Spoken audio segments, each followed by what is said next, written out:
Welcome to A Victim Bites Back, show 48. I get a lot of people asking me, what do I do when I'm not working? Well, the answer is I'm always working. If I'm not in the studio, I'm swimming and enjoying myself relaxing, listening to great music, and quite often having friends around and cooking them dinner.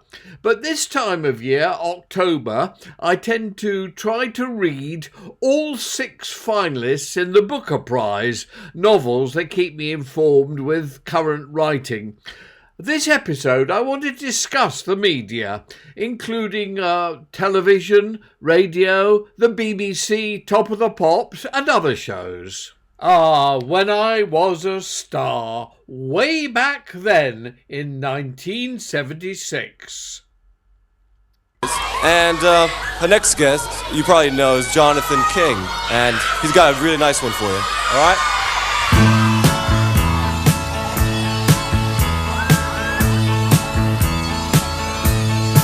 Little sister Mary, how is life with you? How's your rheumatism? Have you things to do? Now we're in our 80s and times are busy changing. I only have my memories of when I was a star. When I did that TV with Yoko and John, dressed up in my stage clothes with my white suit on, I was happy they were happy. I'm happy they still are. Oh, they were such fine times when I was a star. I had lunch with Elton, with his long white hair, only just a week ago, or was it just last year? Who'd have thought in Rod's band that he'd be King of Scotland?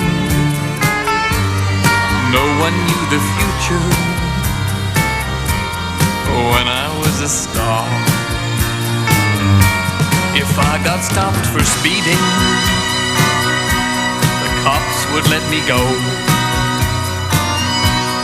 With a smile, a compliment, and a signed photo. Best seats at the movies, free places at the shows. All my faults forgiven when I was a star. Little sister Mary, when I turned the page, I read that young Cat Stevens had left us in old age. All my friends are gone now, but I'm still not lonely. I am 84 today. I love all the songs they play, and I still remember days gone by when I was a star. I'll always have my radio on, and in my mind I'll sing my song, and I'll still remember days gone by when I was a star.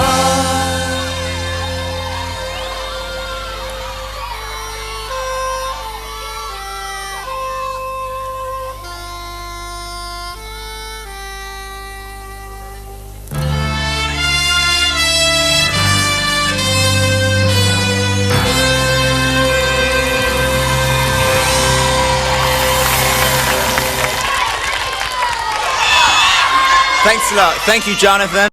It's quite funny watching that these days.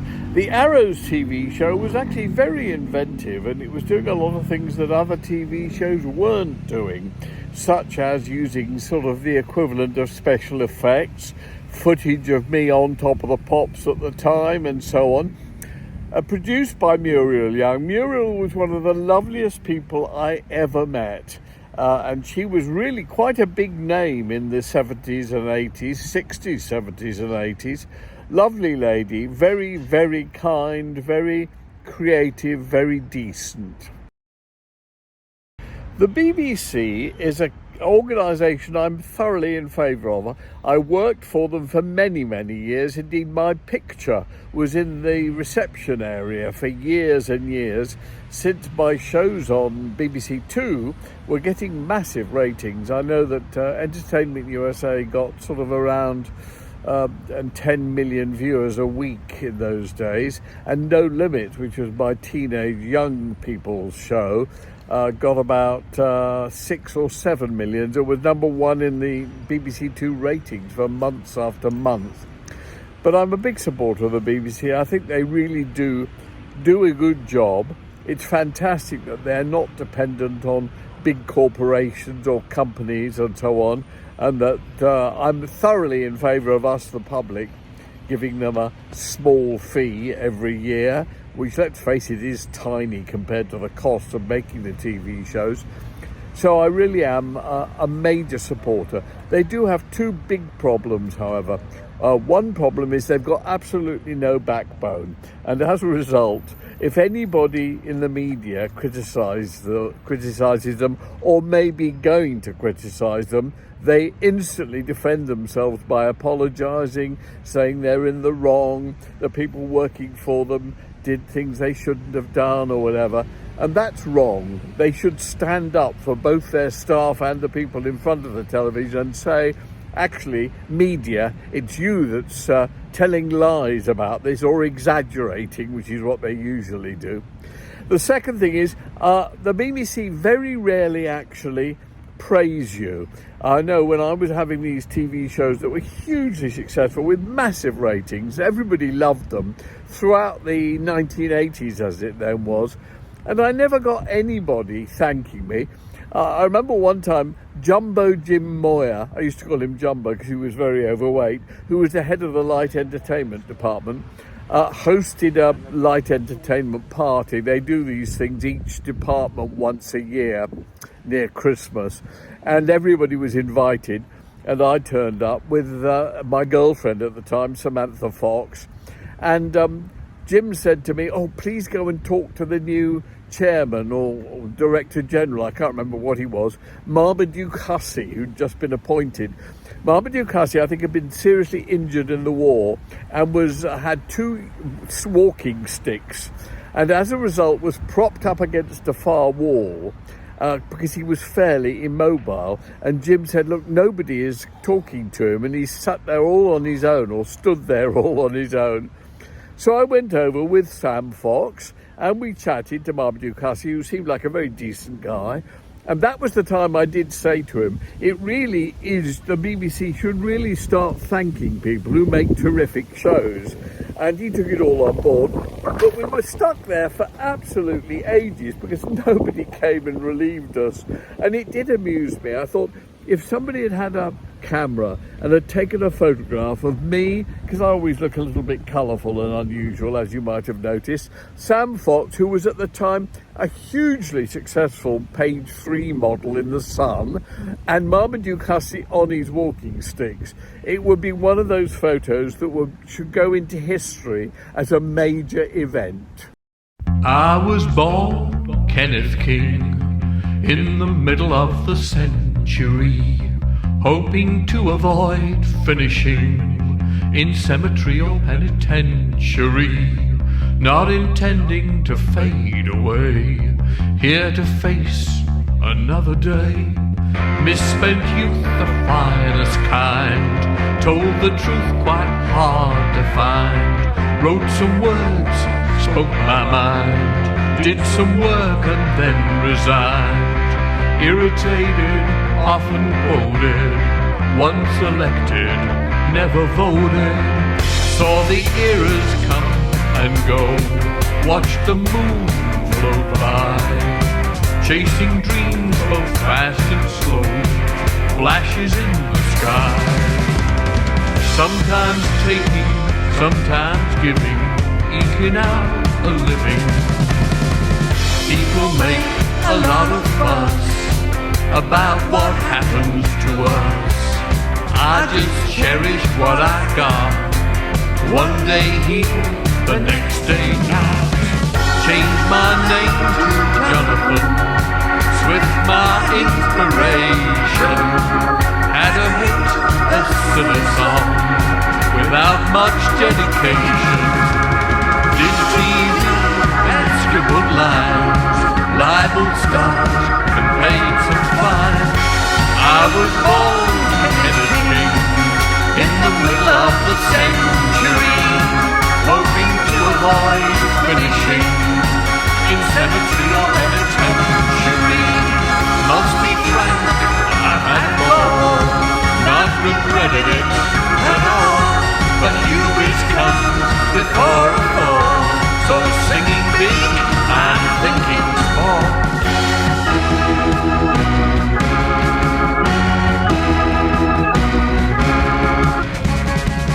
I produced no children, got no wife, had a wonderful, spectacularly pointless life.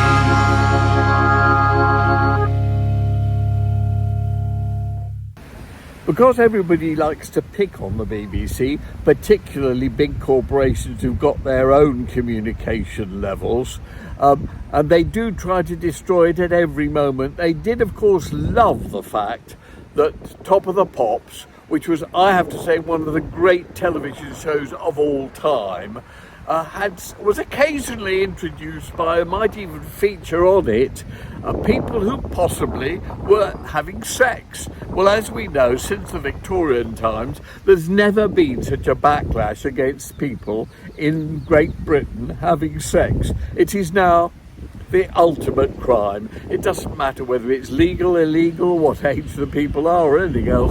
Having sex essentially, basically, in the media is absolutely disgusting and disgraceful, and people should be executed. Please bring back capital punishment. That is the general attitude. Well, I have to tell you, I did Top of the Pops so many times since 1965, my first appearance on it when I was either a teenager or just out of my teens, all the way through. When I took over, I did a huge amount of time. When I was based in America, I used to do a show which was basically me in the US on the United States charts and featuring other things such as film clips and trailers and things. And they were very popular and very successful and great fun. And I was there for many, many years and knew it terribly well. Front of house, as it were, in front of the cameras, behind the scenes and everything. And I can tell you 100%, the Top of the Pops security was unbelievable. Nobody who was not an actual member of the crew or the presenters or the performers were allowed through the doors, which were barred by dozens of security guards.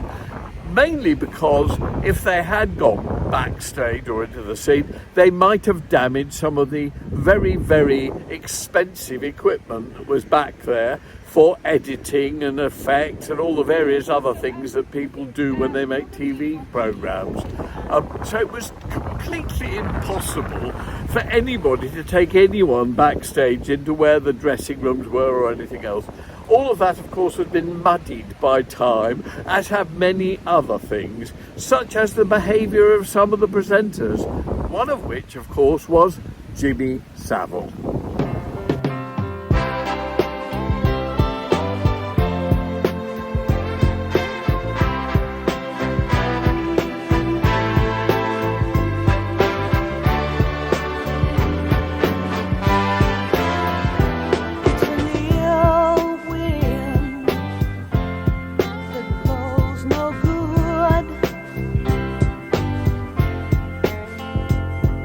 Sad heart that won't love like I know it should.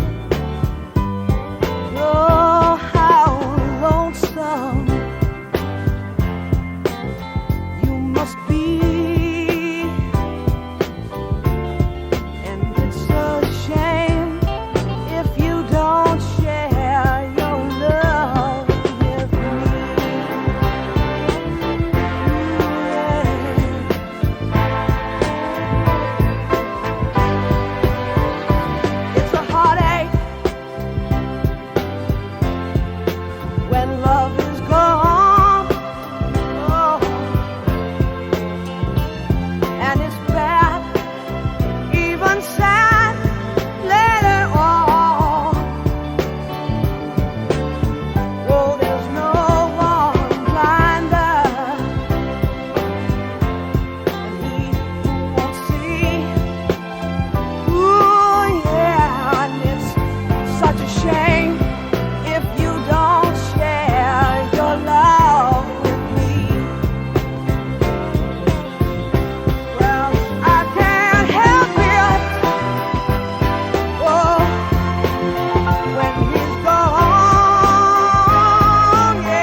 Jimmy Savile was not my sort of person at all. I didn't enjoy him on television doing his shows or anything else. I found him particularly irritating. He really wasn't interested in music, which was my main thing, and he had this eccentric persona with his ridiculous hair and costumes and everything else. Yes, you might say, look who's talking, but just wasn't my kind of DJ.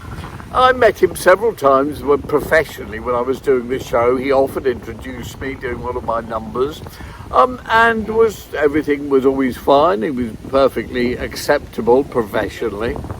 And the one time I met him socially was when he, at one point, I think in the 1970s, said to me, Jonathan, would you mind coming to look at Stoke Mandeville? It's a hospital for people who have been very badly injured, and I'm a part of the team looking after it. And I said, yeah, sure. And we fixed a date, and sure enough, I and my brother Andy turned up at Stoke Mandeville at 9 o'clock in the morning, might even have been earlier. And there was Jimmy, and he said, oh, hello, welcome to the thing. Thank you so much for coming. Let me show you around. And he then showed the two of us around. At one point, very early on, he went into this private ward where this woman was lying, looking like death. She'd broken her neck, I think, and her spine, and was clearly never going to move anything other than her head again. And she was lying there looking awful. And Jimmy said, now then, the usual typical persona, now then, why hasn't this woman had her hair done? This beautiful girl lying here, and her hair hasn't been done for ages. Do it immediately. Well, of course, all the nurses absolutely hated this because they were planning to go out and have a cigarette in the break. They all set to work and started doing her hair. Meanwhile, Jimmy sat on the bed and said awful, appalling things, which actually she found highly amusing, and so would I, such as, oh my God, when you get your hair done, you're going to be so gorgeous, I'm going to take you off and dance and dance all night away with you. Well, she knew she would never dance again. She couldn't move, you know, but she roared with laughter because she knew he was joking. And at one point, when her hair was nearly done, he said to her, oh, you're so gorgeous now. I'll tell you what, when the nurses are finished, I'm going to send them out and I'm going to slip into bed with you. And of course, she roared with laughter even more, as did I. The nurses and everybody else looked shocked and horrified at this vile man making these obscene suggestions at this poor woman. But she found it very funny, and so did I, and I thought it was particularly good. Anyway, her hair was done, off we went, and I was the last to leave. I turned around and looked at her, and she was sat up in the bed, looking far better, a huge smile on her face. She was actually then happy to be alive, and I thought at that moment, I think this guy is a saint. We went round the rest of the hospital and he did the same kind of thing again and again. Whoever was there, be they grandfathers or boys who got injured in motorcycle accidents or whatever. And all the way through, nothing but very irritating, but actually every time, I thought really cleverly cheering people up. And at the end of it all, about 4 o'clock, we went back to his horrible little flat, which was like 1 or 2 rooms, ghastly. Nobody would have wanted to be there. He made me and Andy a cup of tea, and for about 20 minutes became normal. For a start, he said, I'm exhausted, and he was clearly exhausted. I said, I'm not surprised. And he sipped his tea, and we then chatted about the world in general, and politics and music and entertainment and everything else. And we left, and as we left, I said to Andy driving back in the car, do you know what most impressed me of all? And Andy said, what? And I said, well, the only reason he wanted me to go around Stoke Mandeville is I was at the time a very top star, rumoured to be extraordinarily wealthy, because had discovered bands like Genesis and 10cc and everything, and I was really quite known to be wealthy. And obviously the only reason he wanted me to go around there was a donation for the hospital. He never once even hinted at that.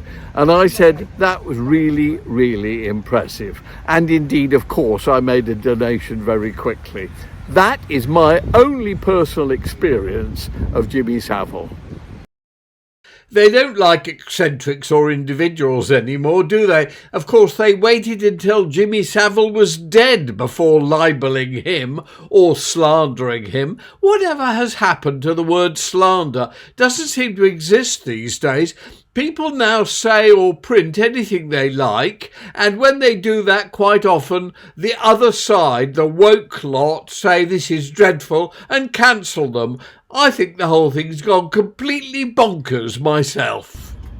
Talking of columns, I wrote my column in The Sun for 10 years. And one day, so probably several years into it, I was flying on Concorde to New York, and in the waiting room, which was very first class and luxurious, was Rupert Murdoch with his wife at the time. And I introduced myself to him and said, "You don't know me, Mr. Murdoch, but I write a column in one of your papers." And his reaction was, "The best fucking thing in the paper." So I thought, I like this man. And on Concorde, he moved away from his wife, who was going to sleep, and sat next to me, and we spent the flight 3 hours or so chattering on. A highly intelligent, amusing, attractive man. I only mention this because he's retiring now in his 90s, and the reality of Rupert Murdoch is very different from the image portrayed. So, GB News, Lawrence Fox, Dan Wootton, the whole drama. Every week there's a different drama, isn't there? I'm not a fan of GB News. It's far too right-wing for me. But and I've never watched it, I have to admit. I did have to watch some Talk TV the other day because Harvey Procter was on talking about anonymity for those falsely accused of sex offences. And he was being interviewed by Vanessa Feltz, who I do not like at all on television or on radio, I have to admit. And before it, I caught a bit of Kevin O'Sullivan, who was on.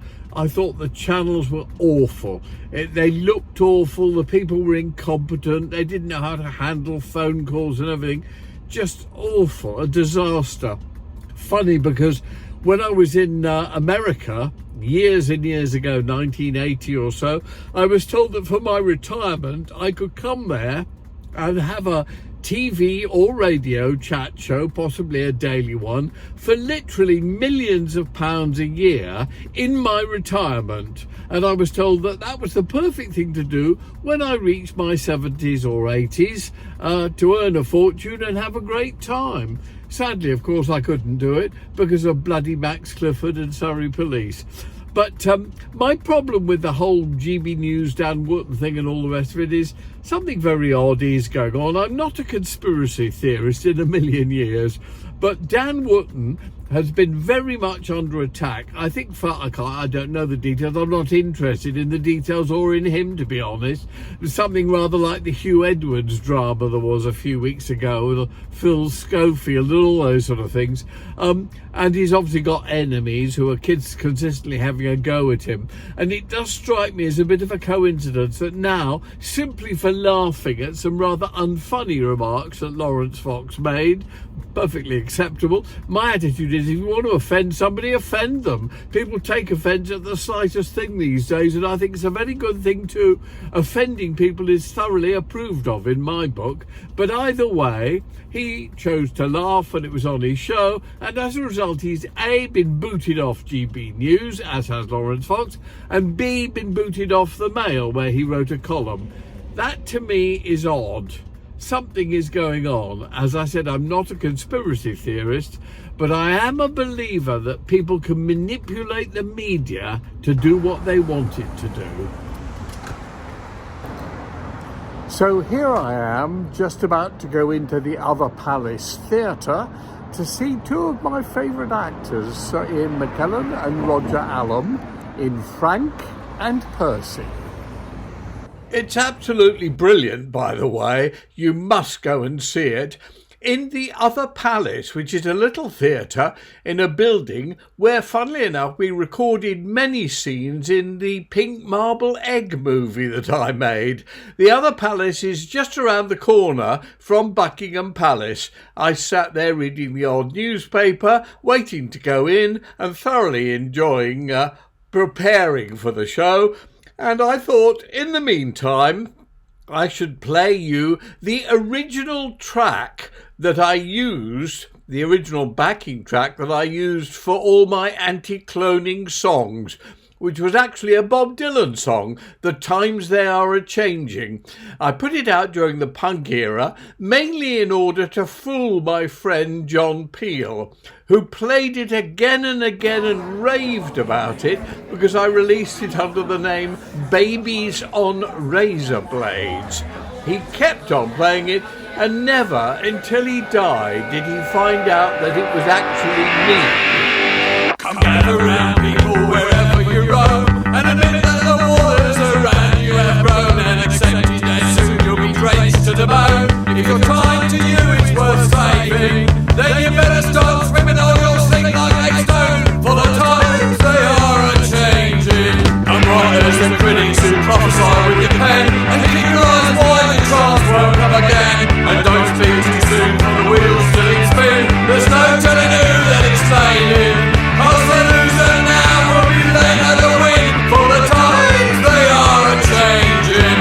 Some senators, congressmen, pleading the call. Don't stand in the doorway, don't block up the hall, for he that gets hurt will be he who has stalled. The battle is outside raging. It'll soon shake your windows and rattle your walls, for the times they are a-changing.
Of this show you've decided that Jimmy Savile might not be a monster, perhaps Russell Brand is not a rapist, that Lawrence Fox and Dan Wooden should have been allowed to stay on the radio, that people making their opinions heard on some kind of media should not be cancelled, that the BBC is not the hotbed of vice that commercial rivals would like you to think it is, then I suggest you watch another show in the future months. If you like it, however, see you next time.